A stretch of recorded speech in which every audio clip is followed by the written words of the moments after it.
Sir আজকে আমি এসেছিলাম স্যার আমার ছেলেকে আপনার কাছে অ্যাডমিশন করানোর জন্য, যদি আপনি আমার ছেলেকে অ্যাডমিশন নেন। আসলে ক্লাস 11 এর ব্যাচটা ফুল হয়ে গেছে, আর একদম জায়গা নেই। স্যার প্লিজ দেখুন না স্যার।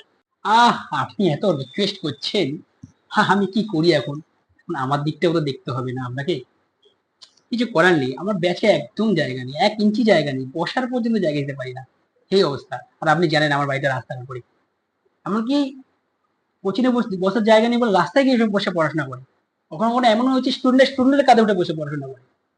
এমন হচ্ছে রাস্তায় জ্যাম লেগে যায়, রাস্তা দিয়ে কোনো গাড়ি ঘোড়া যেতে পারে না, সেই অবস্থা। এত পড়ার কেস আমার কাছে। কখনো কখনো স্টুডেন্টরা কি, আমি পর্যন্ত কোচিংয়ের মধ্যে ঢুকতে পারি না, এমন হয়েছে আমাকে রাস্তায় গিয়ে পড়াতে হয়েছে। এতটাই পড়ায় কেস আমার কাছে, কি করি বলুন? একদম জায়গা নেই। স্যার প্লিজ দেখুন না স্যার। আসলে যখন ওরা ক্লাস 3 পড়ে পড়তো তখন থেকে বলে রেখেছিল ওদের বাবা মা। আসলে ওদের বাবা মা যখন ক্লাস 3 পড়ে পড়তো তখন থেকে বলে রেখেছিল। আবার এমনও হয়েছে ছুটির সময় সিভিক ভলান্টিয়ার নামাতে হয়, এই অবস্থা। আবার শুনছি কিছুদিন পর র্যাব নামাতে হবে। এতটা পড়া কেস আমার কাছে, এতটাই পপুলারিটি আমার। ঠিক আছে, আমি সন্ধ্যেবেলায় কল করব। কল করতে একদম যেন ভুলবেন না।